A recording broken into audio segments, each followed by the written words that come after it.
3, 2, 1. Welcome everybody back to the Built Different podcast. As you can tell, we mean business here on the NFL side. Always booming. This is the NFL podcast, episode 23. So this is our Jordan episode. Wrong sport, but it doesn't matter. Yes, sir. I'm in the studio with Bill the Thrill and Tomboy. And of course, I'm your host, Thomas Saxby. So getting right down to business, you know, the NFL is getting exciting. We're at that point of the year where we're starting to get to the final stretch. We're past the halfway point. So how you guys feeling? I'm feeling good, man. Feeling good. Especially after I'm that. anxious. Anxious? I'm anxious bro, well. I mean, if I was a Browns fan. I'm anxious bro, because like your team is doing good, but like it's still... this is the biggest game, and this is the biggest game. Like, I've been a fan for about, I'll say honestly, for 5 years. I've been a Browns fan for 5 years. This is the biggest game and like we had a playoff game. This is the biggest game I've ever had as a fan. As a Browns fan, so I'm excited. Damn, that was a good way to sum that up. Yeah, wow. I can't top that. But I'm feeling good too. Dolphins didn't live up, and now we got a bye week. But listen, I feel pretty good about him. Shan's coming back. He's got to be our savior. Looking forward to that. Interesting. Okay. Yeah, we'll talk more. We'll talk plenty more. And it's nice being good. Yeah, and it's nice being a fan of the best team in the league. So you know. Hey, record-wise, sure, we're the best. Hey, 8-1. Can't argue that. Yeah, no one else is 8-1. Can't so argue that. You know, we're good. We finally got a bye week too, so that's what's up. But to dig into some recent headlines, because after that we're gonna hit some week 9, hit week 10. We're gonna pick a team to go on a run. You know, we're gonna talk about some of the most memorable plays after that ridiculous Keenan Allen catch that we got to witness last week. We're going to do a Would You Rather. We got a flag football draft. And then we got our usual fantasy and betting shit. So digging right into recent headlines, George Pickens and the Steelers. It seems like a very interesting situation. This dude is a year 2 wide receiver acting like a year 8 wide receiver that's about to be a free agent, you know, and waiting for a big contract. And it's getting very messy over there. Mm-hmm. Is this Chase Claypool 2.0? I think it's not false. He said... All right. No, I think it's AB. Yeah. I think it's AB before AB started bugging out. Because Claypool, like, before CT, I just think, like, Pickens, because, like, Pickens was just, like, I don't know, it was weird. Like, Claypool was, like, a completely different thing. Like, Pickens has the capability of being, like, second best wideout in Steelers history. Like, that talent. He has that talent. I think like, if Big Ben was on that was on the roster right now, like, you know, with a different offense, it's different, right? Like, or someone besides Mr. Canada. Yeah. Like, really? if it was Todd Haley or something like that, or even Pickett, too, I think he stinks. But, like, that's besides the point. I just think that, Pickens... But you know how Tomlin is. Like, that shit doesn't mean nothing. They still got a winning record. Leading the division. They're going to cook the Green Bay Packers this week, and that's what it is. But, yeah, I mean, Pickens was bugging out. But he's a bug out, so that's what it is. Yeah, I mean, I think this is what they need. I think somebody's got to shine a light within the organization at how bad this offense is. Yeah, and I don't know how else they're going to get it through. So I don't even care about his first name, but I'm just gonna call him Mr. Canada because hopefully Matt, he doesn't deserve his first name. Okay. Matt, Ken, you gotta earn your first Steve, name. Mike, like Saxby Canada. No, he last game or I think it was the game before. He was in the background of one of their wins, like just going. He was like yeah, and then I believe it was. Chris Boswell. Yeah, that was just like, you ain't do shit. Yeah. You say it wasn't because of you. Yeah, basically. Yeah. And I mean, the Steelers, I think, like, how they haven't even lucked into one 400-yard game. Because, I mean, like, come on. Like, even the Bears lucked into a 400-yard game this season.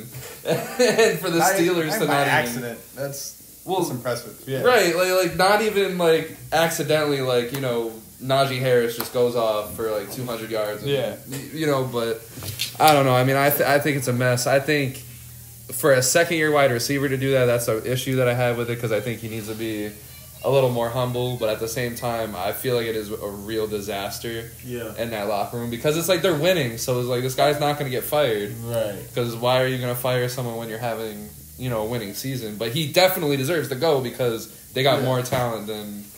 even what they're playing to. Right. That's the thing. I don't think anything should be looked at in absolute, like, not everything can be brought into one silo. Yeah. You have to look at the individual components, and if somebody's underperforming at their job, like if I'm running a company and overall my company's profitable, it doesn't mean I'm gonna not fire the guy taking a nap at the front desk.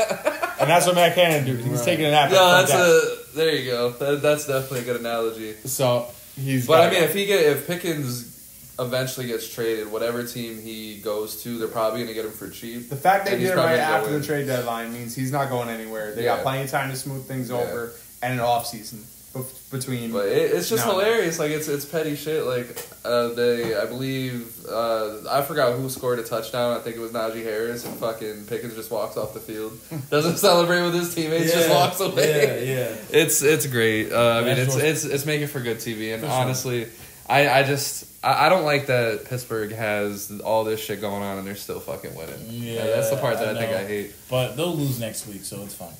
Fair enough. So Kyler Murray's back. He got activated officially to come save the 1-8 Cardinals. But I like it. Kyler's back. I think this adds another exciting component to the season. I don't think it's going to do much for the Cardinals. I think they still stink, but they got good coaching. We marvel over Gannon, and I think Kyler Murray. I think this is good for him. Get a nice half season in, get his feet under him, kind of like Deshaun Watson last year, come in halfway through and just shake off the rust and just get ready for next year. So I think this either shows that, hey, Kyler, you're either our future or we're gonna trade you. Yeah. And I think it's like an audition, man. It's like even if you trade me, at least I have this tape to show to other organizations. Yeah. You know what I'm saying? For the Cardinals, it's like, okay, we either could keep him or it's like he helps us try to move because it's a big contract that you're trading away. So, I don't know. We'll see. Because if they keep him, then you have, Marvin Harrison. But Kyler, I'm a Kyler guy. Yo, so I'm an Oklahoma Sooners fan. Like, Kyler's I think my this is guy. good. I hope he plays the rest of the year. What I'm saying, though, is that he could fuck around and fuck up that pick. Yeah. And James Conner comes back this week, too. Yep. So, and I think they play Atlanta this week, so we'll see. But at the end of the day, I think the Cardinals, they still have the Texans pick, which is probably going to be middle of the field. But I think what I like about that is that if you're to keep Kyler and you don't necessarily need to draft a high quarterback like Caleb Williams, for example, right. You can just draft the weapons around. Yeah, you get Brock Kyler. Bowers, a great tight end from Georgia. But definitely O-line. That O-line is not good. Yeah, it's not. O-line, and then they'll have money. I mean, the only contract that they really have, because they got rid of literally everybody else. So the only contract they're going to have is Kyler, so they're going to have some money to spend in free agency too. Right. So they could be a spicy little team next year. And I mean, Kyler's motivated. He has to be. Like I said, at the end of the day, he's an athlete. He's hearing all the shit talking to media. Yeah. I don't know, but Call of Duty is coming out tonight, so... Yeah, it could be a problem. Actually? Could be, I didn't know that. Could be a problem for Kyler. Poor timing to get off of the IR. Week one? Can we get one more week? Still hurts. Still hurts.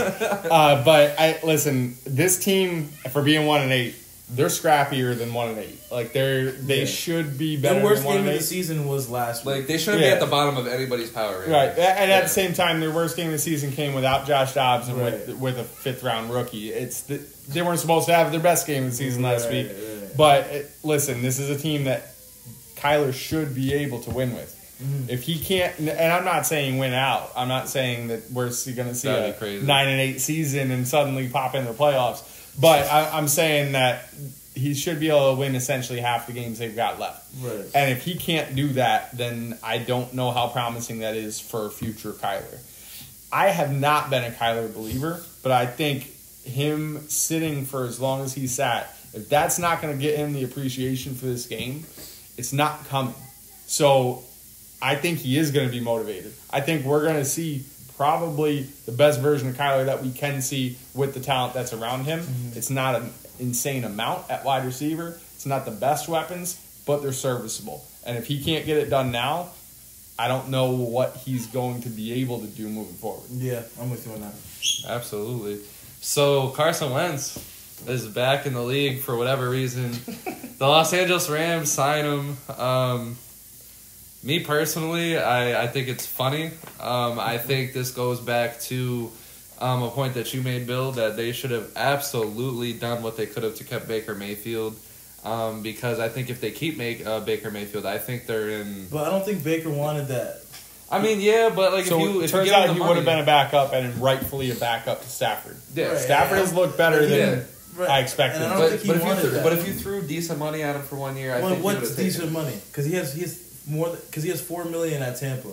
I would say, for a backup quarterback, they have the money to do it. I'd say $8-9 million. Yeah, I think Baker rather roll the dice. And Tampa, and I respect that too. Yeah. I had no problem with it. And I was talking to my boys this weekend. I was like, Baker could be a Pro Bowler this year. And I was gonna bring it up on when we talked about C.J. Stroud, but I mean he left the field with the win. Like he came back. No, they didn't lose. Like him because and of C.J. Stroud were going back and forth. That was a fucking game to watch. Yeah, so they didn't lose because of the offense. That was all defense. But, unlike the Bills game where they lost because of the offense. But with the Rams, I mean, to get Carson Wentz, I just think it's funny. I mean, Carson Wentz. I mean, I doubt he has a game plan. He's probably just come in there, throw to Cooper Kupp. Yeah, I think Hopefully it works. I think this signing shows like how bad Brett Ripon is. 1, 2, also Matt Stafford might be out for longer than we expected. Even though they say, hey, after the bye we're going to reevaluate things, but for fantasy purposes, you know, it's good for Cooper Kupp and Puka. I think Sean McVay will be able to help Carson Wentz at least be a game manager, That's right? what I'm saying. Like he was I'm not saying he was anything good in Indianapolis. We're just gonna completely ignore Washington, but in Indianapolis, which was 2 years ago, I mean, he put up a decent year just by being a game manager. Right. So if they can get that out of him, I mean, literally the last spot in the NFC is wide open. It's the Vikings right now, and are we expecting the Vikings to lock that down by any means? No. I mean, can the Vikings absolutely make the playoffs? Yes. I mean, they've shown that they can pull games out of their ass with what they did last week, but that spot's open. Like a team can get hot and go on a run. Is it the Rams?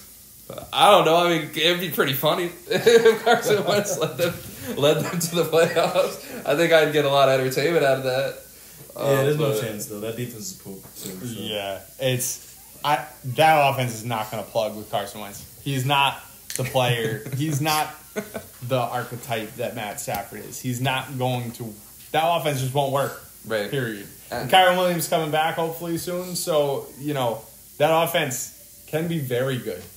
It would not be good at all with Carson Wentz. But before we get too far away from Baker, I saw something that I just got to share here.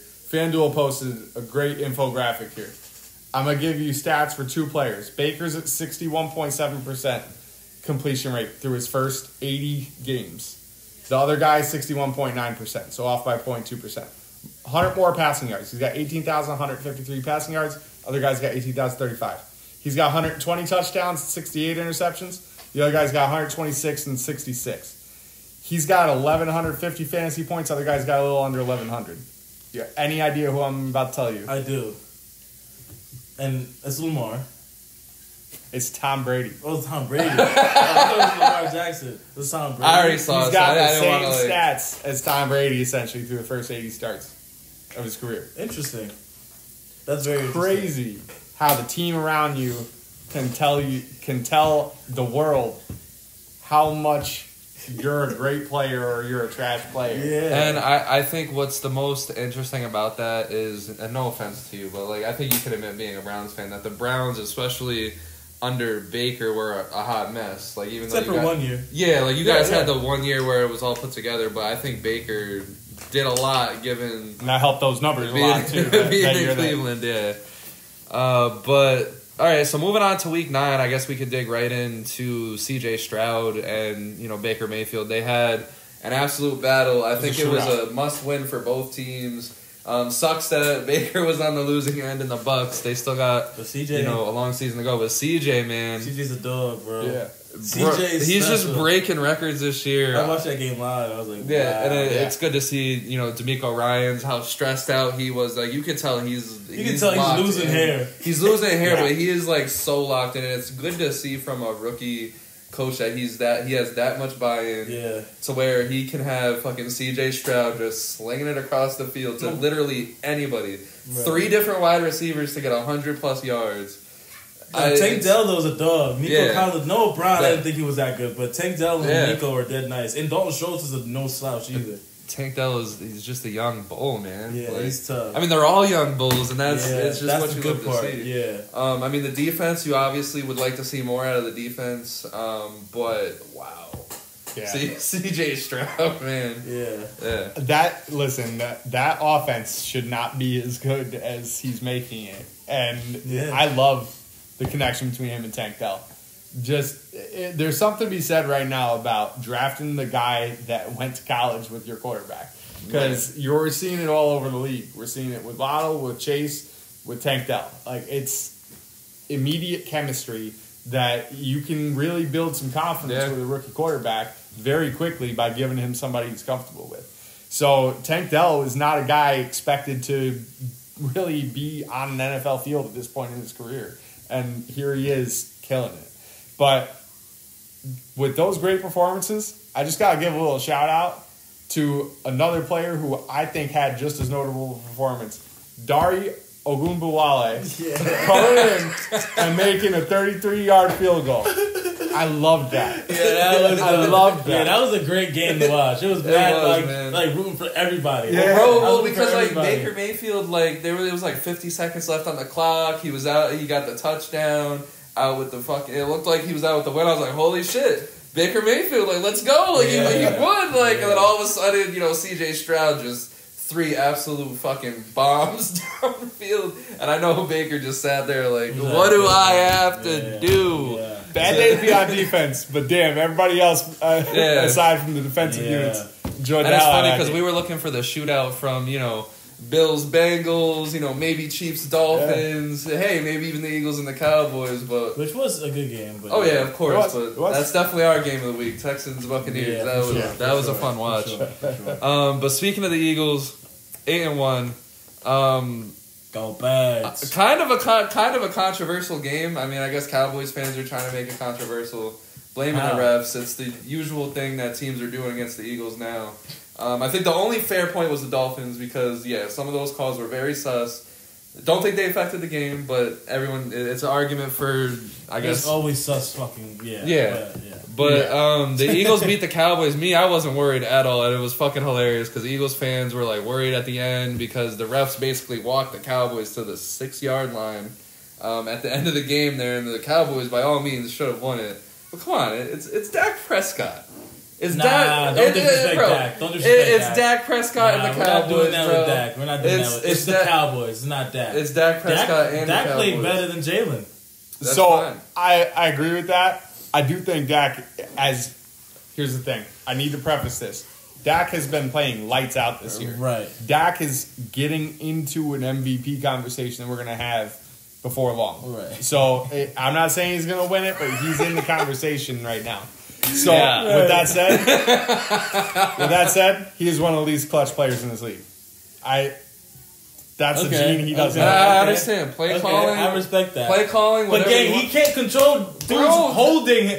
Like, he can't control his offensive line holding. He can't control the second tight end being a knee short from a touchdown. But the last play that he threw that failed at the 1 fucking yard line, CeeDee Lamb was wide open in the end zone. He wasn't wide open. He was double coverage. He wasn't wide open. I remember the play. It was good defense. He literally was wide open standing there in the fucking end zone, bro. He was standing in the end zone. Challenge fight. He wasn't wide open. All right. He wasn't wide open. Whatever you say, man. It's a throw. It's a throw he could have. It's a throw he should have made. You got to give your best player a chance. But like the people that blame Dak for that loss, no. I mean, like I said, it's Cowboys. Most importantly, like it's just the Cowboys. And that's why I wasn't worried, bro. I didn't talk shit about the Cowboys all week. I was just like, come on, like we're living in Eagles Nation. Like we're probably gonna crumble in the playoffs. We're not gonna crumble in the regular season. I just don't see it happening. Okay. Like, I like that. It's how I feel last year. Like this team has high potential to choke in the playoffs, but it's not gonna happen in the regular season. Okay, I like that. The team's too video game. Like The defense, the defense has to improve because CeeDee Lamb had, fucking 190 yards? So the defense definitely has to do better. Yeah, that defense is bad, kind of. It has all year to get it together. Yeah, and that, it does. It could snap into shape. The by the defensive end of front's the year. good, but that's the secondary is... And we need to get healthier, too. Yeah, I mean, but Bradbury looks terrible. So he does. That's weird, but he does. Yeah, it's definitely... And Slay's playing injured now, so it's not... But Slay looks good. Yeah, he looks good. Slay being injured. That's the only thing, though. Yeah. So the Raiders, our Raiders are little. Like, we love the Raiders on this podcast. We love them even more now that Josh McDaniels is gone. No. We loved them for a week. It's not a we collective. Bro, I loved it. Antonio Pierce coming in. I also love every team as soon as they fire a head coach. But let's bring it back. Let's bring it back. I don't love the Raiders. All right. I can't support. I love the Raiders only because they're one of our meme teams. I think if we had 3 meme teams, I think it's the Jets, the Broncos, and the Raiders. I think those are our 3 teams that because we can't pick the Bears because they just suck. They can't be our meme team. Right. But the Raiders, they're winning games. AP's in there. He looks. Yeah. But they'll win more. They'll win more. I'm not saying like last year that they'll make the playoffs. Hammer the Raiders this week. Won't even be close. Yeah? Won't even be close. Against the Jets?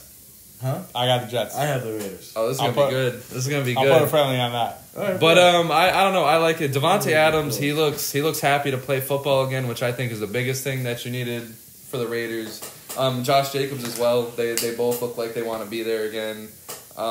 Defense, under him, they look fired up. So again, I'm not saying they'll make the playoffs, but it's healthy, and I love seeing healthy shit, man. If they do anything respectable, Max Crosby's in the conversation for Defense Player of the Year.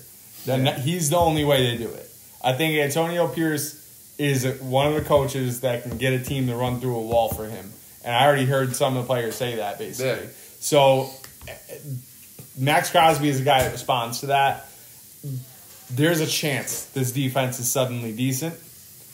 I don't think it's going to happen. There's no chance that the offense is good. It's not going to happen. Not with Aiden O'Connell, not with Jimmy G, not with anybody that's in free agency right now. You see guys like Carson Wentz getting off the market. It means there's nothing else out there. So Matt Ryan's out there. That offense is just not going to be good. Yeah, man. Johnny Football. Imagine they signed Johnny. Yo, I would be so that'd be OD, bro. He'd be in Vegas like, bro. I'm going to a game. I'm getting the jersey. Yo, don't let Johnny Man's. He's never coming back, but don't let him come back to the NFL because it'll be not crazy. There.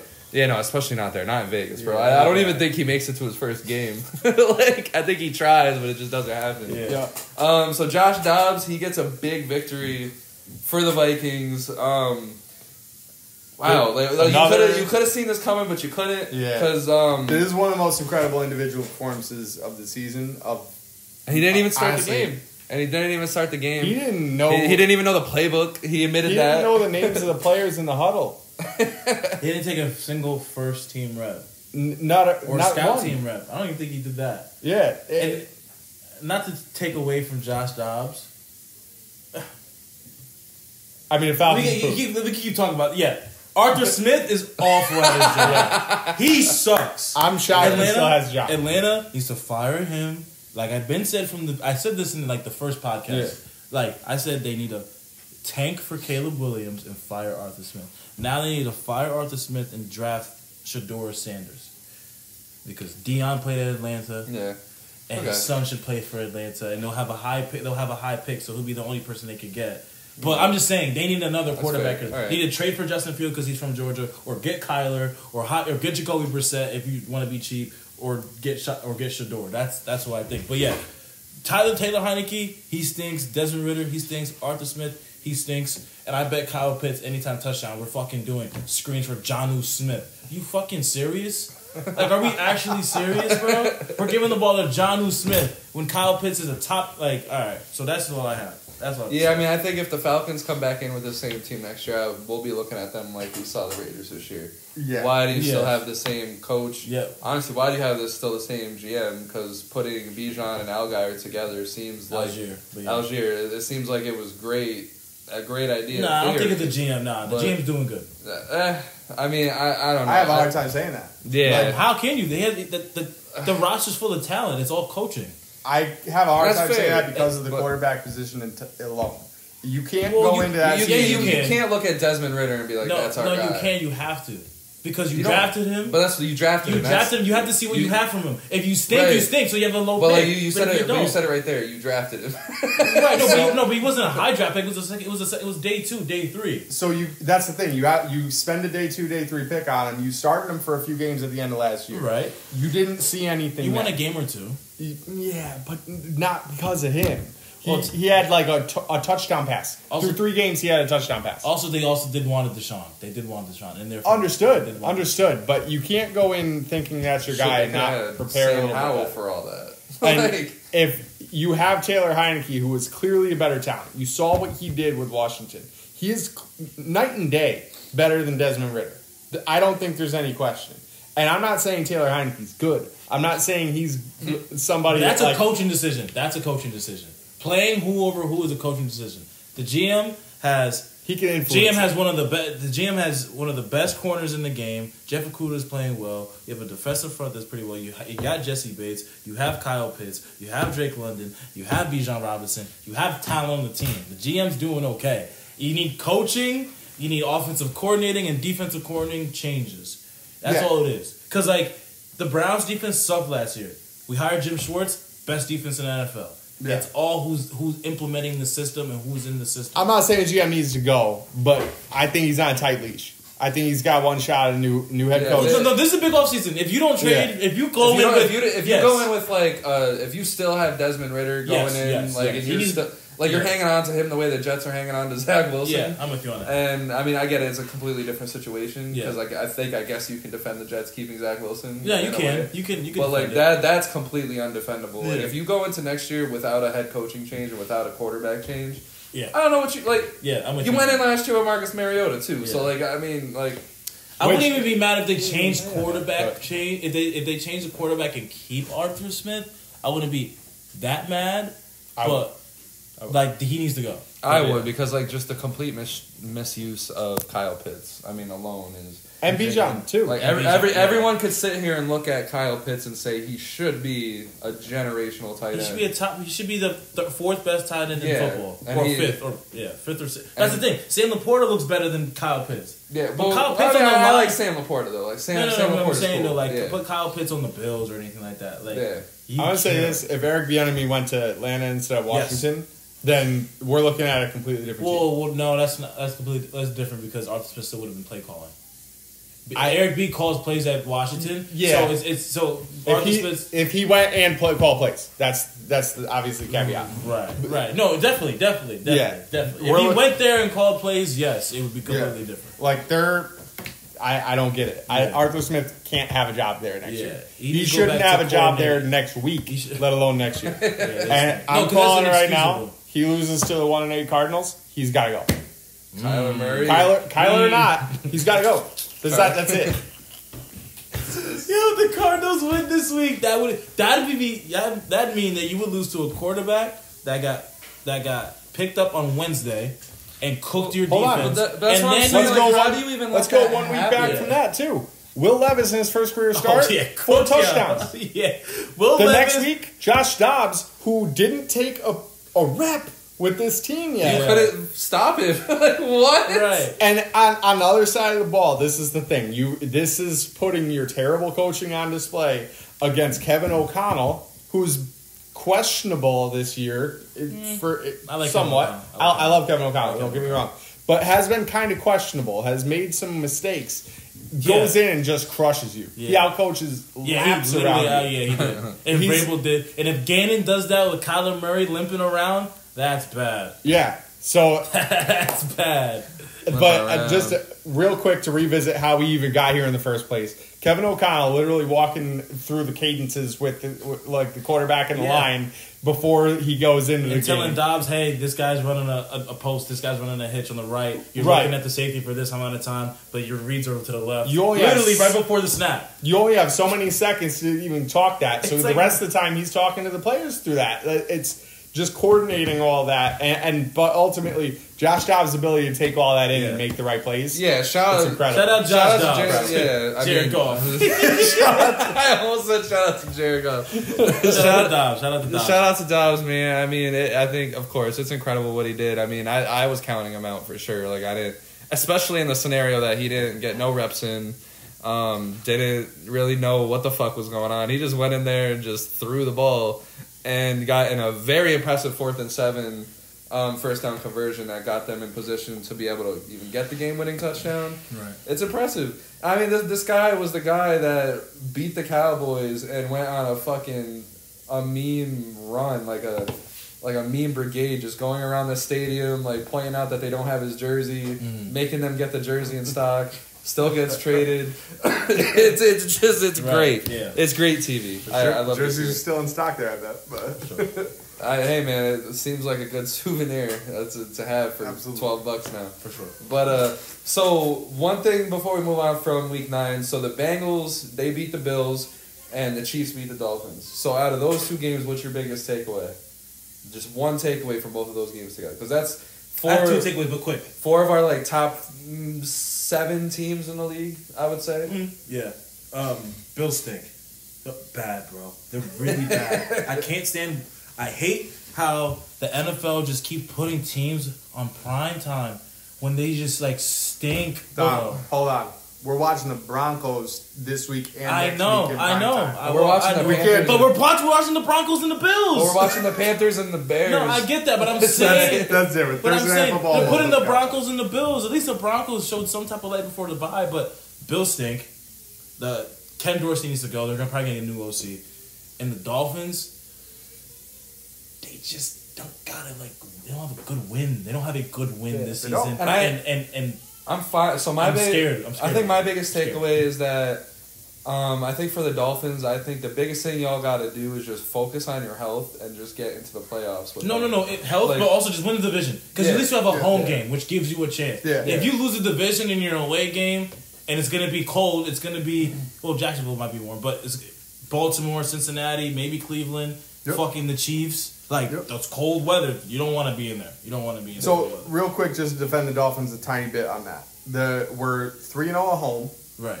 And we're 1-3 on the road. Right. We beat the Chargers and then faced 3, realistically, I feel 3 Super Bowl candidates. And I know the Bills aren't playing their best right now by any means. No, they're not Super Bowl candidates, but whatever. That's a divisional game. They're not out of it. But it's a divisional game in Buffalo. I think when the Bills beat the Dolphins, we were definitely sitting here like, oh shit. That was an oh shit moment for 2 Bills. In both directions. It's, wow, the Dolphins might not be that good, and wow, the Bills look absolutely incredible. I don't think either of those things are true. But that's it. It's hard not to think that when they were absolutely mollywopping right there. Right. So the Eagles game that they lost, I think the penalties crippled us, and ultimately it wasn't as bad of a loss as the score dictated. No, it wasn't. We lost by 14. It didn't look that bad. Right. Even last week. And against the Chiefs, that Tyreek Hill fumble was a backbreaker. It was going. We were going to go into halftime at least being 14-3, if not 14-7. Right. If we go in halftime 14-7, we shut them out in the second half like we did. That's a different outcome. Right. Truly a whole different outcome. Not even just maybe we had a chance, but we would have won the game if everything else stayed consistent. Which I'm not saying would have. Patrick Mahomes gets the ball, has a chance to go down for a game-winning drive. Right. Of course, that's possible too. Mm-hmm. So I don't like how that play got called by the refs. I think that we got a question with forward progress. I'm with you on that. I don't think it was a completed pass, but I'm with you on that. If it's not forward progress being stopped, then I don't think it can be ruled a catch at all. If you're saying it's 2 bang bang and he dropped it, but that's good. I'm not bitching about refs 2 out of 3 weeks, so that's fine. I'm gonna let that go. But either way, I think we showed ourselves that we can on defense. Defensively, you guys look okay in those big games. Besides that Buffalo game, but we gave up 31 to the Eagles, though. But it didn't look great. They just ran. They did. I mean, with the Bill, I think like the league. I don't want to say the league is in bad hands, but I think we have a lot of bad teams. And if the team's not bad, it's either a team with a lot of talent but very dysfunctional, or we just have teams like the Steelers that shouldn't be as good as they are, but because the league is so bad, they look fucking great. I would say that. So like when it comes to the Bills, like should they be better? Of course they should be better. Do they stink? I don't necessarily think they stink. There's a middle ground, right? It's the same. It's kind of like the same point as like why the Chargers paid Herbert. Well, it's like what else? I would rather have Herbert than like 15 of these other teams. No, but like here's the thing. What do the Bills do good though? They exist. Josh Allen. They survive. No, but what do he's not even playing good though. Yeah. Like what does they don't do anything good. They don't do anything good. Josh Allen is like the Chargers at least like have an okay passing game and that defensive front's good. Like Josh Allen's second in the league in completion percentage right now. I'm talking, and him with Kincaid has been lights out. They've been good. No, that's good. Yeah, and that's new. That's new. But they can't run the football. They can't. They can't stop the run. They can't defend the pass. They are inconsistent in the pass. They don't try to run the football either. And that's now they're also not running with Josh Allen really either. So that's where this offense has been great in the past, and suddenly it's not happening. I thought James Cook was going to be a lot better. I thought so too. It's not even about it better. It's like a usage thing. They can't run the football efficiently. Yeah. Yeah. What's weird is he actually has had in the past 4 weeks. He had 14 rushes, 13 rushes, 14 rushes, only 6 against the Bengals. Yeah. So you go up against teams that you can beat, and you run the ball against Bengals. You just don't try. And he averaged 5 yards, 4.3, 4.8, and 3.3. So it's not like all of a sudden there was nothing there against the Bengals. They just abandoned the run, and that's a Ken Dorsey problem. That's a Ken Dorsey problem, 1,000%. And sadly, McDermott's probably going to be out after the season too. I don't think so. I mean, if they don't make the playoffs. But I mean, they'll make the playoffs. If they don't, no matter what, if they lose, you're gonna get another fucking image of Stephon Diggs. Right, and that's what I'm saying too. That I could see happening. They might lose Stephon Diggs. They're not losing. I don't know if I would choose Taylor over Stephon Diggs now. Who? Taylor? Who's their fucking head coach's name? Oh, Sean McDermott. Whoever the fuck fucking Sean McDermott, whoever the fuck that they have, I don't think that they're picking him over Stephon Diggs. No way. I think that's a huge mistake. I think Sean McDermott's a very good head coach. I don't think Stephon Diggs is. But is it? He might be a good coach, but is it working? It's not. So you might have to move. You might have to move on. Yeah. That's all it is. That defense is still like not. It's mediocre. Granted, they have injuries. I get it. I think the window's closing. Maybe that's what I'm saying. The window's closing. So why do another year with the? But I think you run it back with almost the same unit. You try and fill a couple of the holes. Different OC. And they have a chance. No, if Diggs is gone, I don't think they got a chance. I mean, at the very Diggs opens it up. That's what I'm saying. If you he opens up the field, he shows up for your big games. Yeah, he's the guy. He's a guy. He's their most consistent player. And we say it now. Like it would be a scary sight if Josh Allen didn't have Stephon Diggs the last 2 years. I don't know where Josh Allen would be right now. I'm not gonna That's what I'm saying. Like he's their most consistent player. He was garbage before Diggs showed up. I just want to remind everybody, legitimate garbage. And he still is like he's good. He's good. He has talent, bro. He has talent. But his decision making in big moments, bro. Like the only game where I was like, oh wow, Josh Allen's dead ass killing dudes right now was the Chiefs game. Like, take that game out. When's the last time, like, in a big game, like, Josh Allen was like, wow. Yeah, you know what I'm saying? Because last year was so up for grabs. Even this year, like, the Giants-Bills game, he didn't play well. The Bucks-Bills game was still a close game. Yeah. He lost to Zach Wilson. That's how I feel about the Bills. Prop bet for you, though. Lock in Josh Allen over 0.5 interceptions because he's always good for one.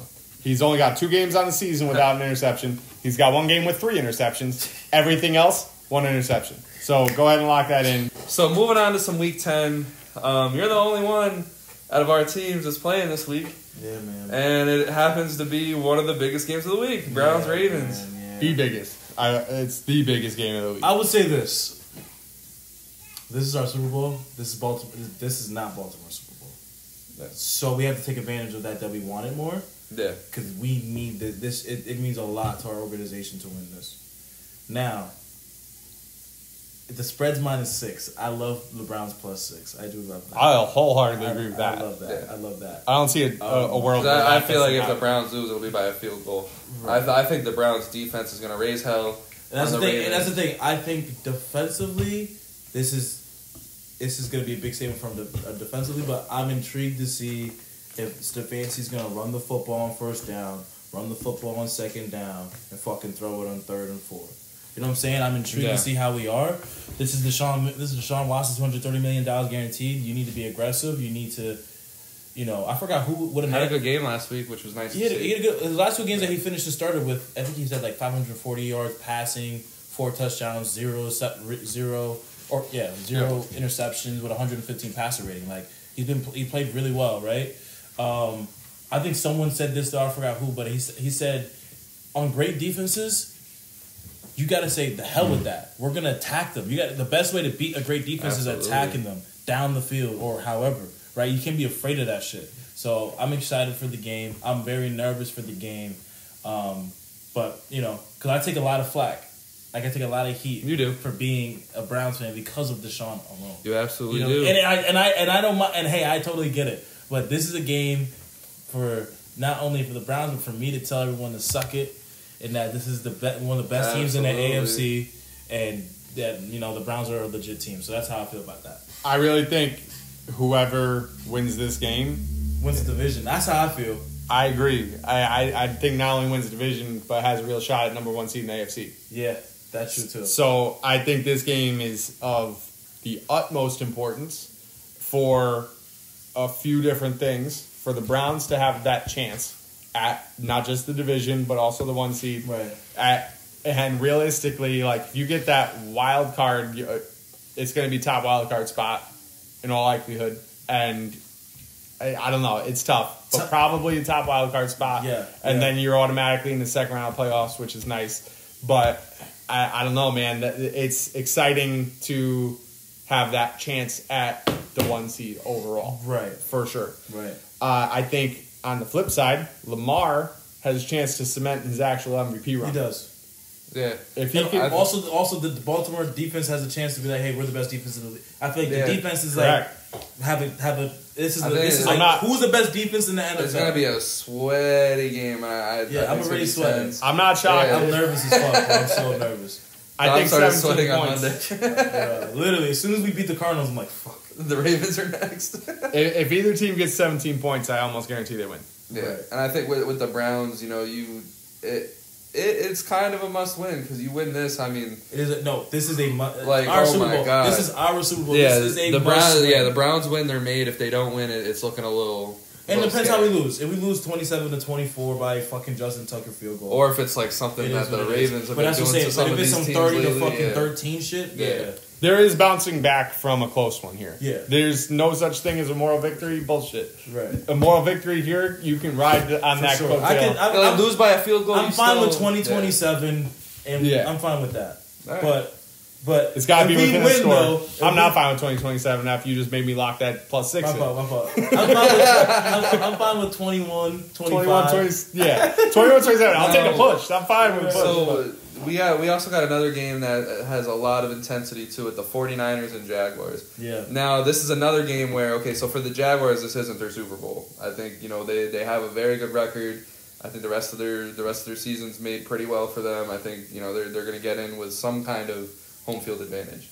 The 49ers, on the other hand, after losing 3 games in a row, you're coming out of a bye week. Yeah, this game. This is a must-win for San Francisco. That's more of a must-win for them than for us. They're going to be playing with their heads on fire because you lose this game. Yeah. I know you lose this game and just damn, is that one of the powerhouses in the NFL now gone?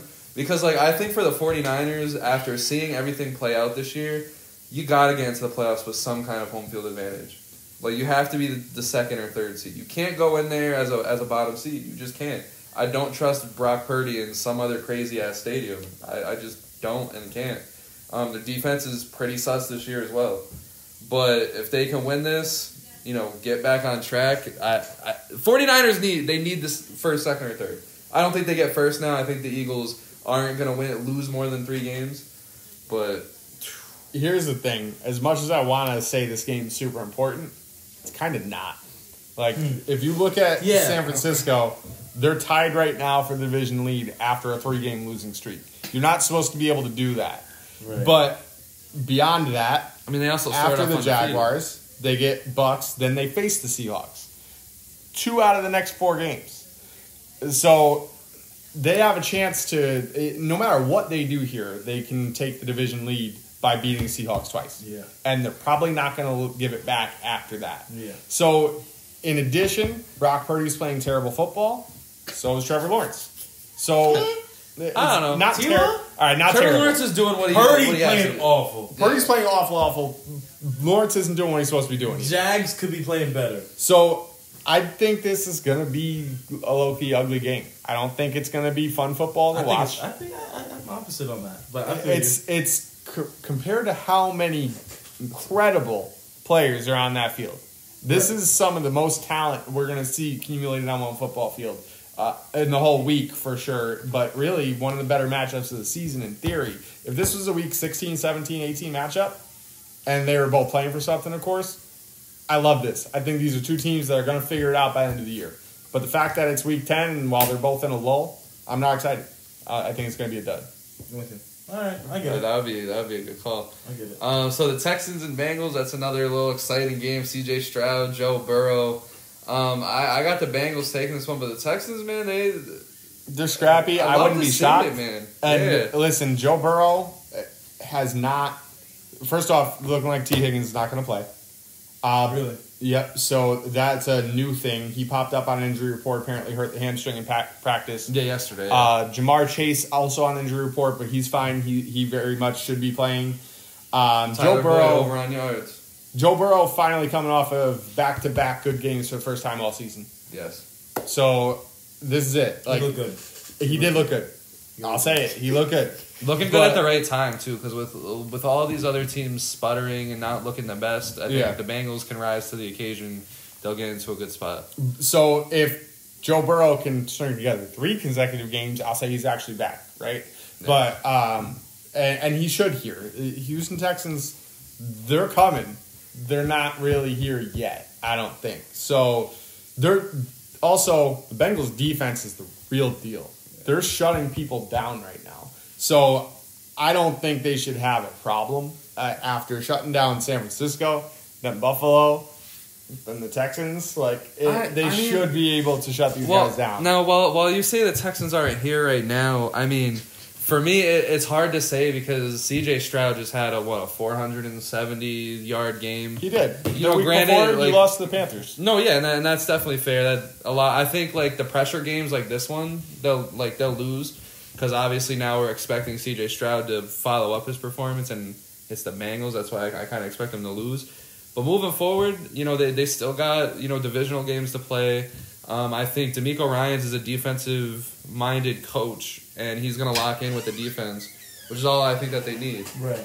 They just need him to lock in on defense, and their offense can literally take care of the rest. I wouldn't be shocked if they sneak into a wild card. I mean, the Bills aren't in a wild card spot right now. I think they're just out, and that's the only team that I can see sliding in.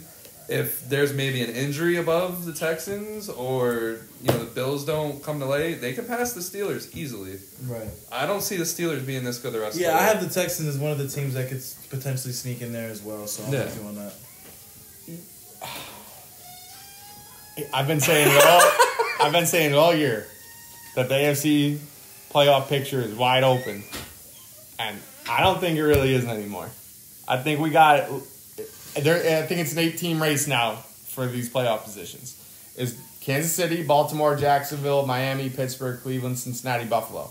I think 7 of those teams are going to make it. Can we go on to the next topic of? Yeah, well, real quick before we do, we want to say we're very happy to see the Jets and Raiders. That's our official meme bowl. We're getting it. I mean, I know the Jets and Broncos was, I think, our first meme bowl this year, but now we get Jets Raiders. The 2 teams that we talk about a lot when we shouldn't, and I think it's just great for the podcast. Yeah. And I'm here for it. Zach Wilson versus Aiden O'Connell, Week 10, big football game, I guess, for both teams too. No, it is. Because the Raiders, if they want to keep up this momentum and stay in it, they need to win this, and the Jets, they just need to get this baton to Aaron Rodgers, because Yeah. that's literally the only hope they have this season. I like what Zach Wilson's doing. I like that he's kept them alive. I like he's doing just enough to get by, but it's not a winning team unless Aaron Rodgers is healthy there. So, big game, I guess, you know. I mean, but I like Lions-Chargers.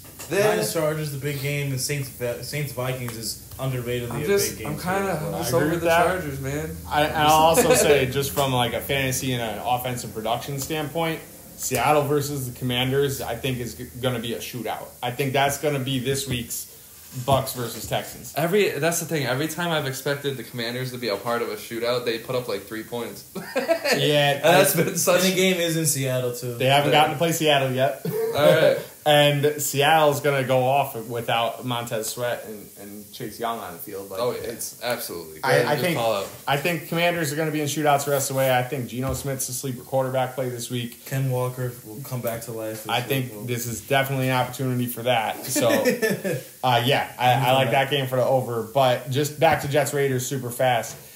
I think, like I said earlier in the episode, Antonio Pierce gets his guys to want to run through a wall for him. Sure. They want to give him every chance to actually lead this team in the future. Right. They got to win football for that. So Raiders going to be motivated. I think Jets come out on top here, though. I think the Jets are just going to find a way. So to make this next segment quick, what team not in the playoffs do you think will go on a huge run to make the playoffs? I got the Tampa Bay Buccaneers.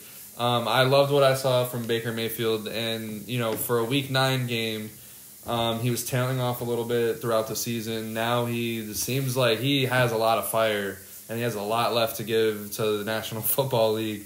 I think with the Saints and the Falcons being the teams above him, the Saints haven't been playing their best football. They're winning, but they haven't been playing their best football. I think the Buccaneers can sneak in, but also it's like I said, we're getting to a point here with the NFC where the last team in right now is the Vikings. Like, go look up the standings real quick. Yeah. The last team is the Vikings, and the teams behind them are Washington, Atlanta, Green Bay, the Rams. But you have the Tampa Bay Buccaneers. I don't think the Vikings are going to keep that spot all the way through. We might actually see 2 teams from that division get in, which is crazy. It's wild. If that happens, Absolutely it's wild. nuts. So that's my team. For the AFC, I have the Raiders /Broncos/Texans. Good talk. One team, Dom has 3. I just think the Texans. I think they lose this week, but if they stay hot after this, they can make some momentum.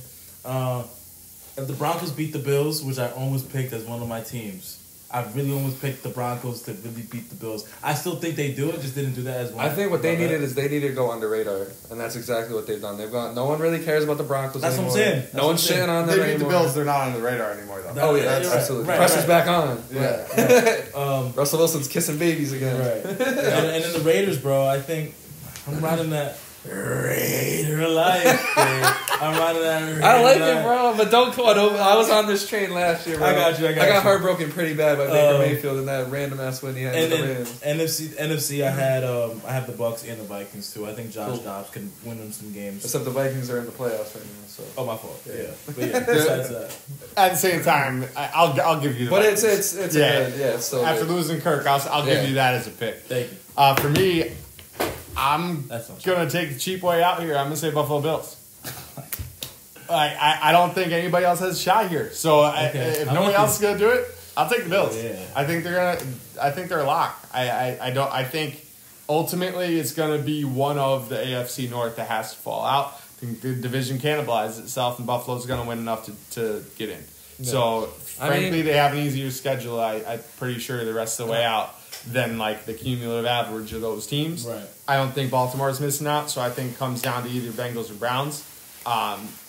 I don't know who it's going to be, but I think they're going to replace one of them. I don't know.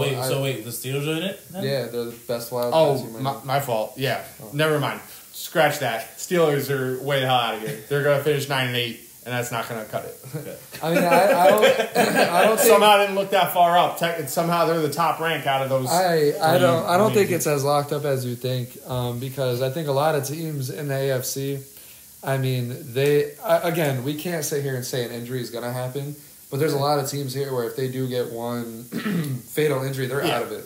Yeah. If Mahomes goes down, this Chiefs That's team what is not I'm good enough. saying. Like Mahomes, We look at the old like Chad Henne in for a drive, whatever. Like, That's when they got to call. They had enough talent where even Chad Henne could figure something out, and they're still going to coast. God forbid, Tua goes down. Tua, absolutely. Maybe an important injury on the Browns defense. We already had injuries. But I'm saying, I think we're good off the injuries. We lost our left tackle. Obviously, Sean's the only thing, though. Like, you guys can't win as much as you need to without the if Joe Burrow, if he's to get injured again, like that's what I'm saying. We saw it last year. The Titans, they lost. I mean, I don't want to say, I'm horrible with names. They lost today. Tannehill. Tannehill. Yeah. Like, I'm not saying Tannehill wasn't important, but Derrick Henry. No, they was were hot, important. and then they started losing. Right, and they then were they lost hot. literally every game for the rest of the year, and they didn't make it. So I don't want to say it's that locked in, and especially because you still got.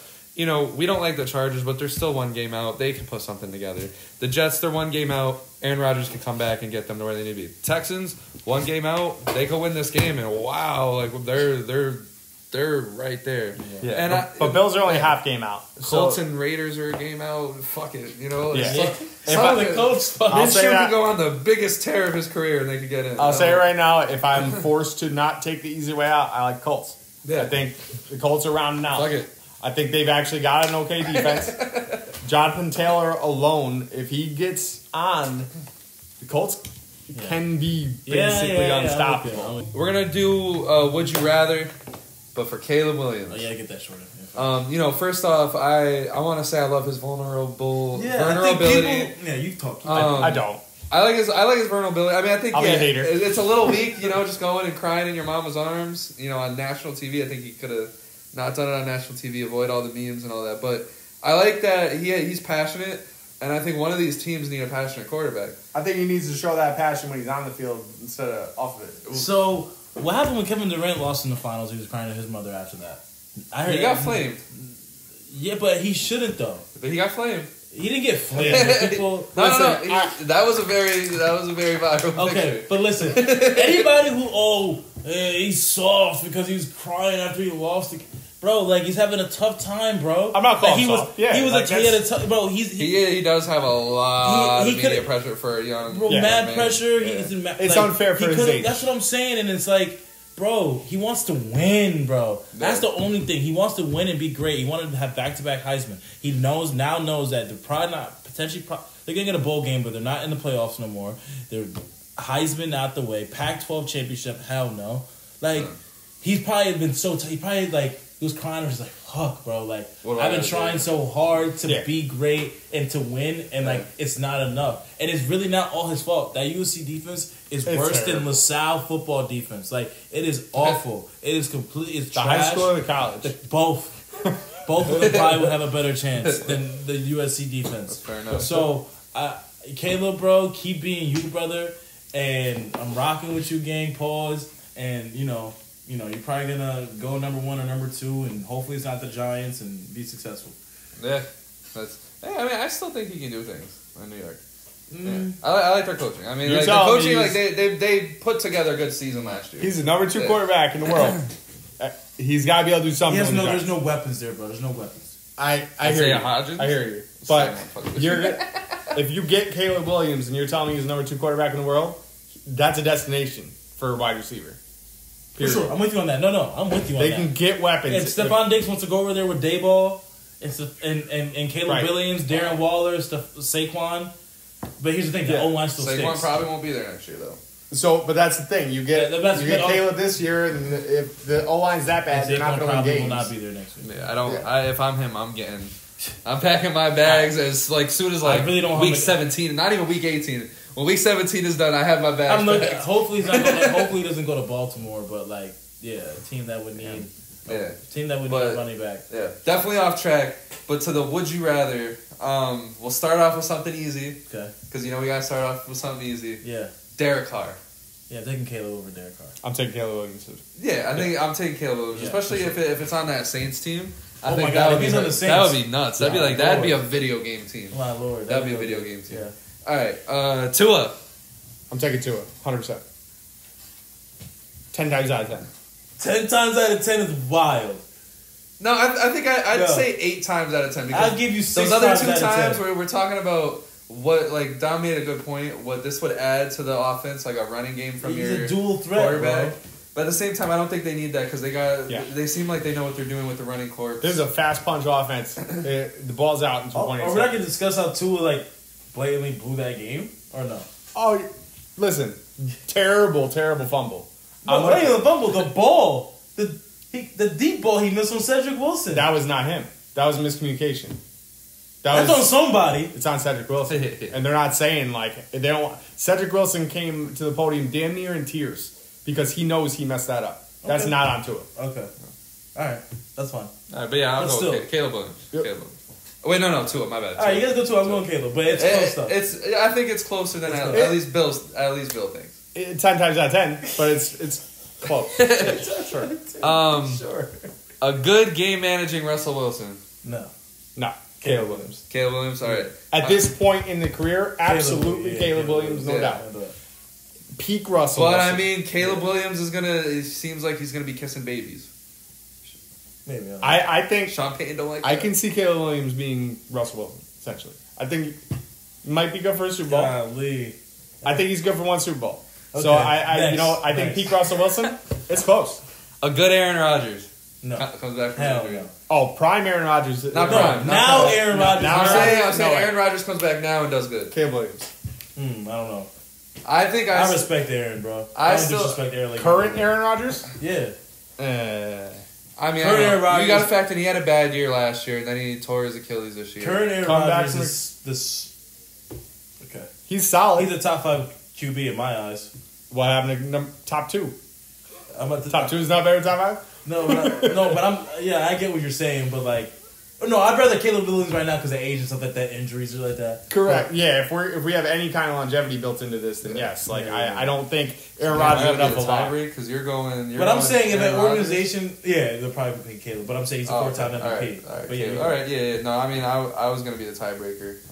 I'm only indifferent because it's you got to see Aaron Rodgers play again. Yeah. Because again, he had a bad year last year, and now he tore his Achilles this year. I mean. Obviously, we expect Aaron. It's crazy shit. It's Jets shit. But Jared Goff. Shout out to Jared Goff. I gotta go Jared Goff, man. He's pretty established.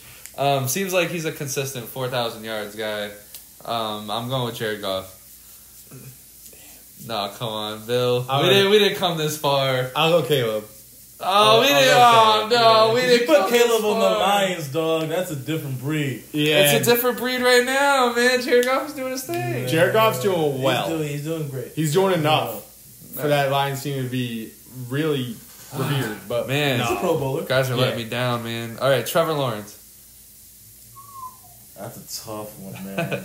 That's a tough one. I think I go Trevor Lawrence only because it seems like his connection with Doug Peterson and what they've been able to accomplish so far in Jacksonville. Granted, you could say that Trevor Lawrence is having a bad year, but he's still the one. He's still QB1. That's a tough one. On a good football. Where are you team. going? I'm gonna just say that I can't take those things into account. Yeah, I'm not doing that either. What you said there, because I don't want to take the connection with the head coach because saying all right. Caleb can't. But I like Trevor Lawrence because he's a proven winner. Okay. Proven winner. I will take the proven winner with at the very least he has a good skill set. I think he still makes a lot of rookie mistakes and he's in year 4. Or is he in year 3? 3. He's in year 3, still making a lot of rookie mistakes, but yeah, I still got to go Trevor Lawrence here. I think the fact that Trevor Lawrence is still progressing into a better player for the most part, year in, year out, I'm going Trevor Lawrence here. It's close. It is really close. It's like 5 I like that. Caleb Williams' arms is stronger though. He's that's one of the things with Caleb is that he can really throw the football very, very, very far. From what I've seen, here's the thing: I haven't seen much Caleb Williams until this year, but from what I've seen, I do feel Trevor Lawrence is the more accurate guy. Okay. I don't think Caleb Williams running is going to translate incredibly well into the NFL. I think it will if he's put in the right situation. Yeah. If he's put on the Giants and they don't get weapons around him, I think it's going to be a disaster. But if he goes to me, maybe he goes to Arizona. I like him in Arizona. Maximize Josh Allen's rushing. Yeah. So that's the thing. That's why I kind of like him on the Giants. Yeah. No, but he would say with no weapons though. But if he's on the Giants, weapons, and you don't improve your O-line. I mean, Derrick Jones is on run for his life. Daniel Jones is on the brink of death. I mean, every fucking time he enters the field. And then Josh Allen. I'm going Caleb Williams. I'm going Josh Allen. I can't stand Josh Allen, the football player, because he has so much talent, and he just I feel like he's not consistent with it. So I'm going Caleb. I think he's cocky as hell. I think he's his own worst enemy. And Beef work? No, that's true. no, How that's far just you the know sound it. of Josh Allen that you hear. Right? I got Because he disrespect you. Fuck with Josh Allen because he disrespected your team, bro. And I respect that. I get it. I would do the same thing. Yeah. That's why the Lamar hate I never do, because Lamar, he's in my division and he's a dog, and I respect him and he does it to the Browns. I've been on record saying that Josh Allen is not as good as everybody thinks he is, though. Right. I'm still taking Josh Allen over Caleb. We got a flag football draft. You get a quarterback, a running back, 2 wide receivers, and a flex. Yep. You don't have to draft a quarterback first. You draft whoever you want first. But it has to be 1 quarterback, 1 running back, 2 wide receivers, 1 flex. Mm-hmm. We're gonna randomize for who gets what pick. Yeah, let's do it. So, you got first. You got second. I got third. All right, cool. So first, you know what? I'm gonna have to be the homer. I'm going with Tyreek Hill as my wide receiver 1. Homer. How's that a homer pick? Well, because it's what should be the number 1. That's not a home. I don't think you know what that word means, but we're gonna keep going. You know what that means, but I don't know why you used the word. Whatever. But I'm going Tyreek Hill number 1. I think he's going to be undefeated in flag football. I mean, because you're gonna have to catch him like as soon as he catches the ball, or you're not gonna catch him at all. That's just what it is. Especially if like it's non-tackle. Yeah. Come on, are you really getting that flag? I'm gonna go for my first pick. I'm gonna go Mahomes. I'm gonna go Mahomes. All right. I'm gonna go Mahomes. I respect it. Just be safe. You got 2 picks here. So I got back to back. I'm going to take Justin Jefferson as my first wide receiver. Okay. I'm taking CMC. I think CMC the most elusive back in the NFL, and Justin Jefferson is went into the year as number 1 wide receiver over Tyreek for a reason. I can't say doing it all again. Yeah. It would definitely happen like that, but I think it's at least close enough where I got no problem with starting my team. Okay. I'm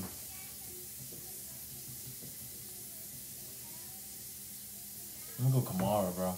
Whoa! All right. Good back. I see that one coming. It's a good back for this. Especially for flag football. I like it. I got 2 picks in a row.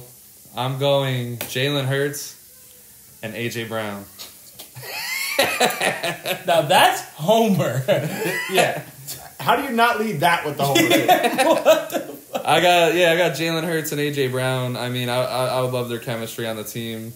A.J. Brown, you know, another person that he's just going to catch. I mean, I don't think he's necessarily going to have the advantage that Tyreek Hill does, but he's going to catch the ball, and Jalen Hurts has got the chemistry to throw him the ball. Okay. So, I like that. I'm torn with this one. Really torn with this one. You have nothing but receivers and a flex left. You got this. Well, no, we're not doing tight end? That could be your You flex. can do a tight end, but we're not blocking here. Okay. So okay. Feel free. So 2 receivers and a flex, right? Yeah. But we don't have to take a tight end if you do. So it's up to you. I'm not taking the tight end. At my flex, I shall be going Tay Adams, Devontae. Okay. Why wouldn't that be your wide receiver 1? Yeah, this was my receiver. That's my wide receiver 1. That's my wide receiver All 1. right. That's Oh, my okay. wide receiver 1. All right, you get My fault. 2 picks, My Bill. fault. Yeah. All right. I'm going at wide receiver, Jamar Chase. I want somebody that can go up and get it. All right. I think that's a skill that he's going, like, when, That's fair. When the USA is up against, I don't know, Korea in flag football, I want to see Jamar Chase just dunking on guys. Right. Definitely. So I'm with you on that. I think he's one of the best to go up and get it, guys. It's him. fair. Honestly, it was him or one other guy, which I'm hoping somebody picks up. Just for that reason, I want you to think about dunking on Korea when you draft your next wide receiver, because there's somebody else out there that's going to make one team better. I'm not taking another wide receiver at the flex. I'm taking Devon Achane. That's good. He's fast. If I can't have Tyreek Hill, I want the speed. I want Devon Achane on my team. It's crazy to take somebody that unproven, but I trust it. I just need that speed. So, got the need for speed. You're up. I'm gonna go Hollywood Brown. I'm gonna go Marquise Brown for speed. After all those drops, you trust them I'm doing Waddle. for a gold Are medal. you doing what? I'm doing Waddle. Doing Waddle. I need speed on the team, Yeah. and that's what I was looking at. All right, so I got 2 picks to conclude my draft here. I think I'm I going. have one more pick, right? You Yeah. got to up flex next. next. Yeah. I'm going with Saquon Barkley. I like that. Just because I think his moves are great. I think he can avoid getting his flag taken. He's an elusive guy with enough speed. I like that pick as well. I think all 3 of us are in very good shape for running back. Yeah. If I had to pick 4 running backs, those are the 4 I want off the board. So This is a tough last pick because it's my flex. Want to go with tight end, but at the same time, I'm gonna go Stephon Diggs. That's where I'm going. So I got a core of Tyreek Hill, AJ Brown, and Stephon Diggs. I'm happy with that. I don't want to be obvious guy. I don't want to be that obvious guy. And I'm not. So I'm gonna go Bijan Robinson. Okay. I'm gonna Out go the flex? Bijan Robinson. I have I mean, he was proven Waddle, he could catch the ball. Bijan, Kamara, Pat, Devontae. A lot of guys that can bust a move. I hope you're Pause. using better than Arthur Smith. That's all Yeah, I'm definitely saying. will. Definitely will, for sure. All right. So wrap it up. I'm going Tua Tagovailoa as my quarterback. Best timing, accuracy-based quarterback in the NFL. Yeah. To an This is Justin a Jefferson pocket and Jamar Chase is situation. pretty scary. I think you throw it up he can put it in an exact spot. I don't think you can beat it. I think my team's undefeated. That's fair. So to break it down, I got Jalen Hurts with Barkley in the backfield, throwing to Tyreek Hill, AJ Brown, and Stephon Diggs. Dom has Patrick Mahomes with Kamara and Bijan Robinson in his backfield, throwing to Devontae Adams and Jalen Waddle. And Bill has Tua with CMC and HN in his backfield, throwing to Justin Jefferson and Jamar Chase. I would love to see some of these teams face each other. Yeah. I'm not And gonna tell lie. us who you Yeah, think tell wins for us sure. who you think wins. We're gonna do more drafts just like this. For sure. Because it's been drafts have been God's gift to the podcast. For sure. So we're gonna stay on the train until the train derails. You love them, we're going to keep them coming. Yes, sir. So why don't you hit us with some Bills block? Sounds good. So Bills block this week. Just to say, we are still batting 1,000 on Bills block. So this is the train you want to get on. You want to make some money. This is where you're doing it lately. This is the train you want to get on. Pause. So here's the thing. I say that this is a tournament style lineup. So to win a tournament, you do have to be a little different. So I'll even tell you where you can be different in this lineup. So this is a very boom, stud and dud lineup. It's boom or bust. I trust it. I am definitely putting some serious money on this one. A quarterback going Sam Howell. Sam Howell has been reliable from a fantasy standpoint. And with that defense getting even worse at the trade deadline, they're going to have to continue to put up numbers. They can do it against Seattle. At running back, going Travis Etienne, who's been essentially the most reliable running back in football this year. Yeah.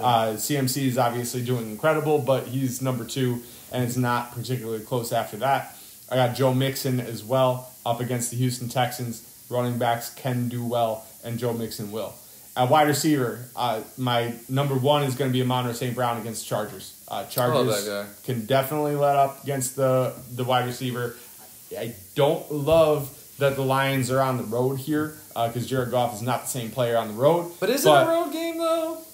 That's true. They're That's true. They're at the Chargers. When you're at SoFi, or when you're going against Chargers, yeah, that's a good point. You do have a reasonable chance of that ending up being a home game. You might see the better Jared Goff. At wide receiver 2, going Terry McLaurin. Again, stacking here with Sam Howell, and I'm following it up with also Jamison Crowder. I've got 3 Washington Commanders on the squad. Yeah, this is very hitter. But I like it though. It is high value. Jamison Crowder over the last Commanders 2 have weeks. a good game. This could be a big winner.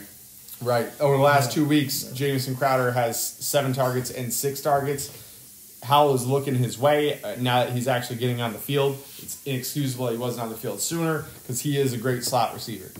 At tight end, going Dalton Schultz. I do want to get some of the action from that Houston-Cincinnati game. Cincinnati this year has given up more points to the tight end position than any other team in the league, and Stroud does love looking at Schultz. I like that. Again, just looking at targets, he had 11 last week. So please don't rule out Dalton Schultz. At the flex, going Jake Bobo from Seattle. Needs something on the other side here. This is the absolute punt play if you really have to look at it that way. He's been consistent aside from last week.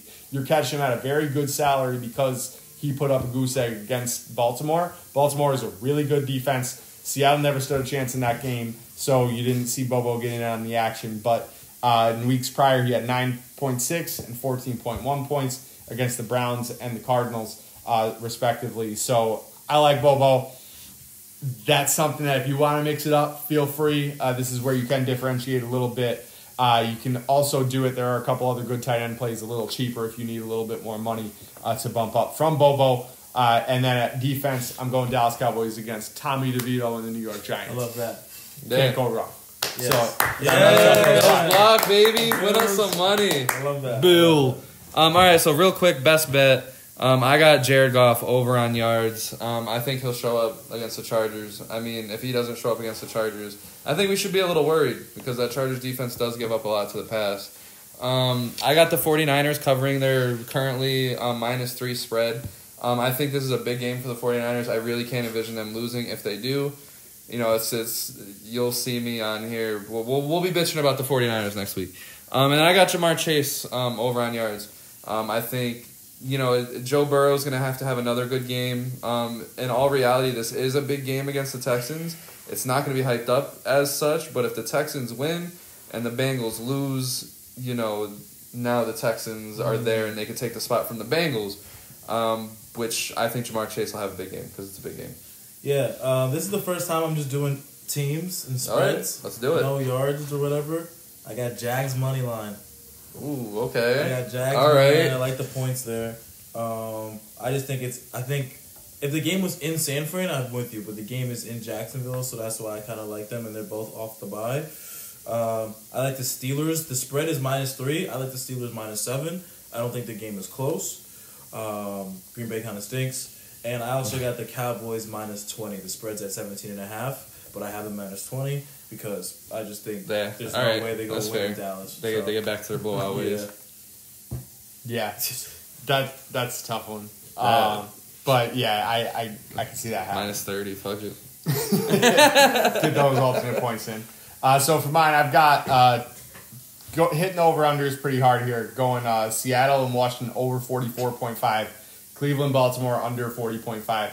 I think you got a battle of two really bad defenses and then a battle of two really good defenses. Why not take advantage, especially when the lines are actually pretty close to each other? So I am actually buying a couple points just in case I bump the Cleveland, Baltimore up to 40.5. And then I am going to go with the Cardinals. I'm going with the 1-8 Cardinals to win against Arthur Smith's Atlanta Falcons. I like that. It's crazy that the Cardinals are like not favored, but it's still only +1. The line's moving toward the Cardinals. Yeah. I saw it at -2 earlier. Vegas knows something, man. They know what's up. I mean, well, the Falcons stink, but yeah. Yeah, Vegas knows the Falcons stink. But yeah, so again, Seattle, Washington over 44.5. Cleveland, Baltimore by 2 points, under 40.5, and then Cardinals money line. Awesome. Good stuff all around. So to get us out of here, 5 wins and 5 touchdowns. The records are up above. I had a pretty good week again. I went 4-1. I've been doing really good on that aspect. So I'm 24-11 with 9 touchdowns. Records are above our heads, by the way. Dom is now 16-19, but with 16 touchdowns. And Bill is 23-12 with 13 touchdowns, which puts Bill in first place for this competition. So Bill, why don't you lead us off? We're gonna give you the pressure this time. All right, let's hear it to do the winners. So 5 money line teams. I got Bucks over the Titans. I think Will Levis is just not going to be able to do his thing against the Bucks. I've got Saints over the Vikings. I think Saints are hitting their stride. I don't think Josh Dobbs can really match up. I think now that you got a little tape of Josh Dobbs with that Vikings team, it's going to be a little easier to prepare. Yeah. And it's not Arthur Smith doing the preparing, so everybody wins. We got Cardinals over the Falcons, which I already told you in the best bet, but I'm certainly taking them in my money line segment as well. I've got the Lions over the Chargers. So I think Chargers aren't not as good as their record is, so we need some regression there. And the Lions are a very good team, so I don't think the odds are right there. I do like getting the bet in on Lions money line for sure. And then I got Jets over Raiders. I think this is a historic bet that I really like. The head coach that gets fired always wins the first game, almost always loses the second one. So I think the Raiders have to regress a little bit here. I think now you got a little tape on what Antonio Pierce and that offense likes to do and what the defense likes to do. The Jets will figure it out. Jets have pretty good coaching and Nathaniel Hackett, and they're separate things. They're not. See, you're not even confident in yourself on the team. I'm confident in the Jets. I'm just saying they have good coaching and Nathaniel Hackett. I'm just making sure that I say when I say good coaching, he's not included. That's all I'm saying. All right. So I got the Jets. That wraps up money line. I got the Ravens over the Browns. I think unfortunately that spread you can't even do that. -6.5. But we would agree that these two teams are closer than. Yeah, but I thought it was I thought it's -200 is the -200. Oh, so I can't pick that. Yeah, No. pick that. All right. We can give you 4 and come back after Dom if you want. No, yeah, I'm good. because I have my 5 right now. I'll figure this out quick. Because there was just another game that I was nervous about that I didn't really want. But okay, I will go. I'm gonna go Raiders over the Jets, man. I think they got a lot of motivation. I think they'll do the smart thing and keep it on the ground. Zach Wilson is showing that he can't really blow out a team that he should blow out. And I think if this game is close, I think it'll go the Raiders' way, just because I think they have more on the offense. And I think they'll put together at least 2 touchdowns, which I think might be enough to beat the Jets, which is crazy to say. I got the 49ers over the Jaguars. Like I said, a game I really can't picture them losing. If they lose, I will be amazed, and this will be an interesting episode. The one that I'm most nervous about, I got the Lions over the Chargers. The only reason I'm nervous is because it just feels like a game the Chargers will win just to stay afloat. Yeah. But in all reality, I think the Lions should win, so I'm going to go with them. Shout out to Jared Goff. I got the Buccaneers over the Titans. I don't think the Lions should be this close. I think the Buccaneers are revved up after last game, and I think it'll carry over and spill into this one. Whereas the Titans have really nothing much to look forward to the rest of this year. I don't think they're going to make a playoff. I think they're going to start to fall off here. And an interesting game, it might be a risk, but I'm taking the Patriots over the Colts. I mean, it's in Germany. Here's the reason. It's in Germany. It's not in America. Patriots can't embarrass themselves in Germany, I don't think. Also, I think every time that there's been a report this year that Bill Belichick is on his way out, he seems to win a game. And now there's reports surfacing again that Bill Belichick could be on his way out. So for the 3rd time this year, I think they'll win based off of that. All right, yeah, I have the Jags money line.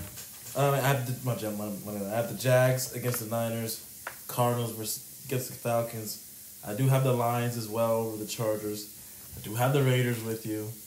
And then Raiders! For my dub, man, I need my Browns, man. I got the Browns Respect on here.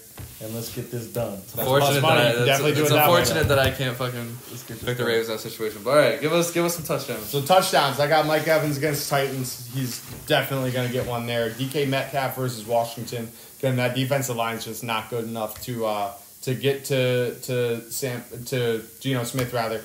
So give him enough time. He's going to find Metcalf in the end zone. Terry McLaurin versus Seahawks, like I said during Bill's block. Amon versus the Chargers, like I said in Bill's block. Mixon versus the Houston Texans, like I said in Bill's block. Like he said in Bill's block, gang. I got Mark Andrews. I think in big games, Lamar Jackson usually finds Mark Andrews, and I think with the Browns' defense, I think Lamar Jackson's going to be looking for his biggest target, which is Mark Andrews. I got Jamison Williams here for a touchdown. I think if there's any game where he gets back on his feet, I think it's going to be a game against the Chargers. I agree with that. And I think after a bye week, I think they should have been. I don't know if they have been or not, but they should have been working on implementing him into this offseason. That's a great call. I got Tony Pollard, I think, against the... Pollard, I think, against the Giants. We need a blooper reel of just me mispronouncing names. I think that one. Really. In a game against the Giants, I think this will be a get-back game for him. I think they're going to force the ball to him because the one thing that the Cowboys need is his legs. and I think it's gonna be a game where he rushes a lot, and I think that'll end up in a touchdown. I got Devontae Adams. I think if the Raiders do beat the Jets, it'll be a big touchdown to Devontae Adams. And I got ETN Jr. As opposed to senior. Yeah, as opposed to senior. I got him against the 49ers, bro. I think like the Jaguars, it's gonna, like you said, it has the potential to be an ugly game. Yeah. If it's gonna be an ugly game and the Jaguars do score a touchdown, it's gonna be through his legs. I don't think it's gonna be through the air. Hey, yo, pause. His legs is crazy. Take us home, Dom. Take us home, Dom. I have Kareem Hunt, anytime touchdown. ETN, anytime touchdown. Kyler Murray's back. Kyler Murray, anytime touchdown. Sam Laporta, anytime touchdown. And CeeDee Lamb's gonna score too because the Giants stink. So that's absolutely. So there you go. That's another segment, another episode. Make sure you guys subscribe, like, share, sell your soul. Shout out to all the countries all over the world where watching the podcast. We had a little bit of a boom, so now instead of the 3 countries I shout out, we now have 6. Okay. I don't have the mental capacity to go through every team right now. But yeah, we're in the studio. We're producing a lot of content. Look out for a WWE episode next week. We got NFL, NBA's in. We got a lot going on. WWE on the C4. Next week it'll be me and Dom. We're going to cook up a good episode for you guys. We'll have Bill's face on the chair. I'm going to make that happen. Okay. Because Bill's going to send us his picks and shit, so we'll go over what Bill thinks. But with that being said, thanks for watching. We got a lot on the way, so make sure you guys are on the train. Subscribe! Raiders! Like, nah.